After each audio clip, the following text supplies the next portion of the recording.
Hey, welcome in everybody to another episode of the Seahawkers Show. This is week one of the NFL season as I'm coming to you live from my studio. We got the Atlanta Falcons in week one on Sunday, this upcoming Sunday. It's a 1 o'clock start on the East Coast, 10 o'clock here on the West Coast. Hopefully the Seahawks can get through this tough opening week because it's tough because you have all the political stuff that's going on and as well as the COVID situation. The fans won't be there. This is going to be an interesting first month of the season at least because there's only two teams that are going to have fans the first week, and that's the Kansas City Chiefs tonight, which is Thursday Night Football, and also the Baltimore Ravens on Sunday, I believe, is going to be the only other team. I could be wrong, but those are the two teams that I've heard that are going to be the only ones with fans. So other than that, this is going to be a weird season to start. The Seahawks have officially said that the first three games of the season will be without fans, and with the 12th man, that is a huge advantage for the Seahawks, and not having that against the Patriots, Cowboys, and Vikings is going to hurt. Hopefully not against the Cowboys and Vikings because those are two tough games that the Seahawks are going to have to start off the season. Patriots not so much in my opinion, but we'll get to that next week. But this week is all about the Atlanta Falcons, and before we get to that, I just want to say a disclaimer or put it out there. Please like and subscribe if you like this video. Share, please, because I'm just trying to get this off the ground, and I would appreciate any kind of guidance or any kind of criticism you guys have, whether I'm doing good or not. Let me have it in the in the comments or whatever, or wherever I share it. With that being said, too, also this season is going to be a little weird if you can get past all the political stuff, all the stuff that's racial injustice and all this other stuff that's going on. I suggest if that bothers you, I suggest to just look at the game time, the exact game time kickoff, and just tune in when that comes on, or mute your television during halftime or pregame, whatever, because that's mainly what they're going to focus on. The X's and O's will come second. But on this show, that's all I'm going to say about that stuff. From now on, it's just all X's and O's. It's all football. So as it gets started here, let's take a look at the Atlanta Falcons, and what they got to offer and what their roster looks like. They got Matt Ryan at quarterback, obviously, Julio Jones, Calvin Ridley. They got Russell Cage as their starting running back, along with Brandon Powell. Got Hayden Hurst was decent. They have Russell Cage, and Brandon Powell's receivers. Hayden Hurst is a decent tight end. Now, running back, this is a situation. They got Todd Gurley from the Rams. And the Rams have overpaid for all their players. They just paid Ramsey way too much money. They've overpaid Goff. Some may argue the same thing with Aaron Donald.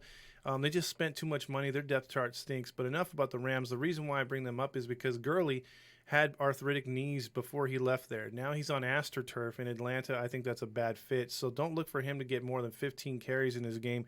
Keith Smith will share the carries with him. Offensive line, they're decent, but then again, our pass rush stinks. So, unless we're blitzing, that's the only way we're going to get a home against Ryan, and I think that's going to be a real key to the game. That's going to be a key to every game if you think about it for the Seahawks all year is, can they get to the quarterback? Can they pressure the quarterback? Because Ryan's the type of quarterback that if you rattle his cage in the pocket, he's not as effective. At the end of the year last year, the Falcons played the Niners and kind of helped us out to almost have a shot at winning the division by beating the 49ers in Frisco.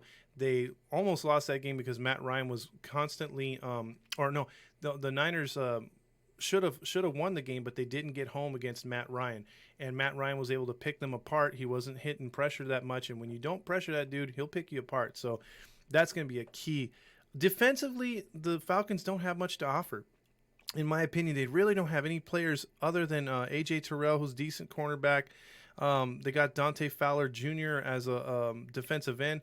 Other than that, they're really no-name defense. They really don't have much to offer. Their special teams isn't much to write home about, but kicking game, they even have that young Ho as their kicker. So they don't look that good. Now, on paper, this should be an easy win. But for me, with everything going on politically and the Seahawks stances on everything, and then the fact that we're playing in front of no crowds, it could throw them off. It could help them. I don't know. It's going to be really weird, and you really got to look at these first 4 weeks until we start getting fans into October, November, because I guarantee you election time, There's no way the NFL is going to pass up on all the revenue, and they're going to find a way to say how they were in the beginning, signing waivers, everyone wearing masks, even gloves maybe, just to be extra careful, because I believe in the end, this industry of the NFL will lose $5 billion. And think about the Super Bowl with no fans. That ain't going to happen. I'll bet my life on that they're going to have a full stadium, that they're going to have the NFL experience. All that stuff's going to go down late January. In early February, sorry. So as we get to the 53-man roster for the Seattle Seahawks, obviously you got Russell Wilson. Geno Smith is a backup, but, as long as Wilson does Wilson things, he won't be hurt, and, we'll get through a season again, as, because he doesn't take hits like other quarterbacks. Lamar Jackson scares me because he takes way too many hits, doesn't know when to go out of bounds, doesn't know when to hook slide, and Russell Wilson is super smart. He runs out of bounds. The only times he really takes a chance is if it's late in the fourth quarter, then he'll lunge for a first down, but he knows where that first down marker is. So we're very, very lucky to have Russell Wilson. Chris Carson, can't wait for him to get on the field again. He's going to be followed up by Carlos Hyde, Travis Homer, and DeJay Dallas for right now, because our other running back is on IR for right now. Tyler Lockett, David Moore made the team. Josh Gordon's out for this week. DK Metcalf will be in there as well. Freddie Swain will be the emergency receiver. Philip Dorsett, he's questionable. He came over from New England. That's the dude that legit can be the good number 3, and then Gordon could be the 4 once he gets integrated back into the offense again. Offensive line, or tight end, obviously, is going to be starting as Greg Olsen. We've also got Disley and Hollister, and Luke Wilson as a 4. That's 4 really good tight ends. But I like Greg Olsen to start, obviously, and Hollister I would wish to go over Disley, but if Disley's truly healthy, he's better than Hollister, in my opinion. We got Dwayne Brown, always questionable, but he'll play. Mike Upati is a left guard. Ethan Posick got the center position. He is now your starter.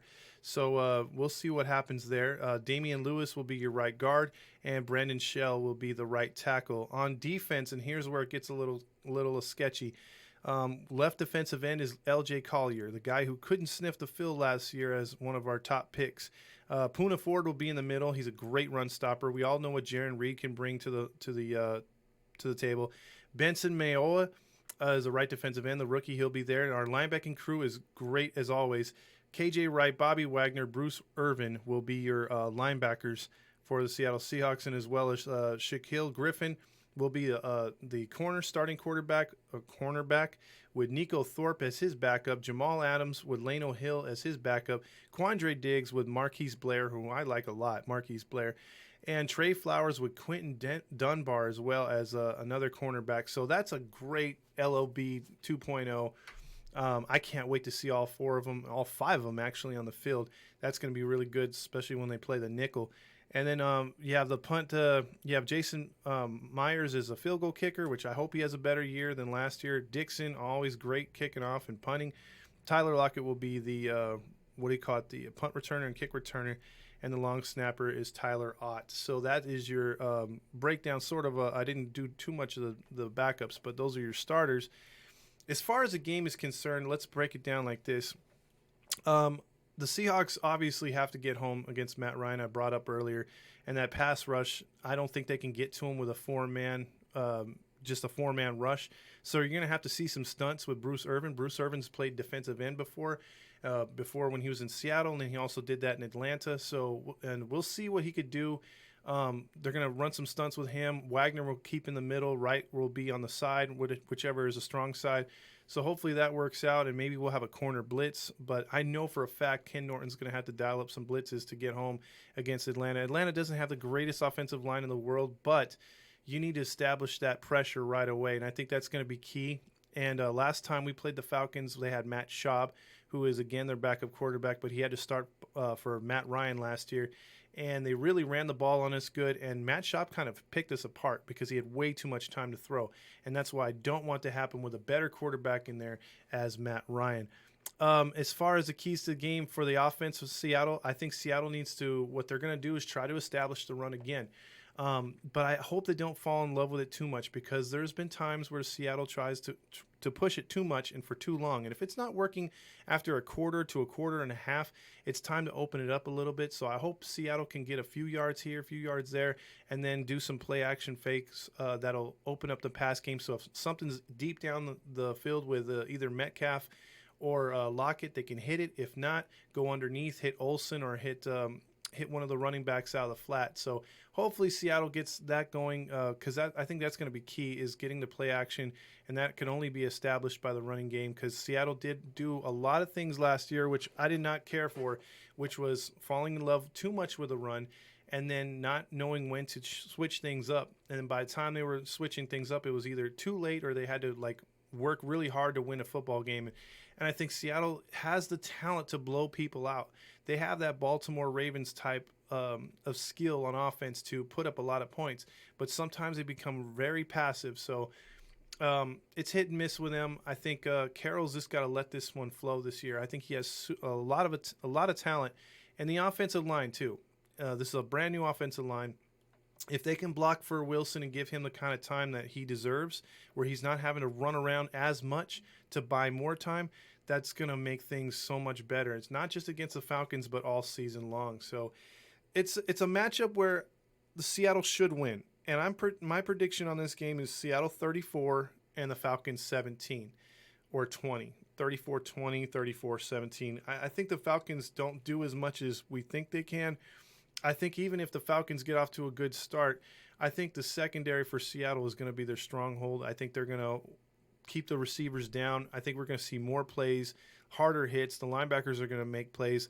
This could be a real big blowout if the defensive line gets home. If they get home and they're able to stop the run and force Matt Ryan, if they're maybe down 10 or more points, into passing situations, and they're able to get sacks or pressures and force bad throws, this game could get ugly real fast.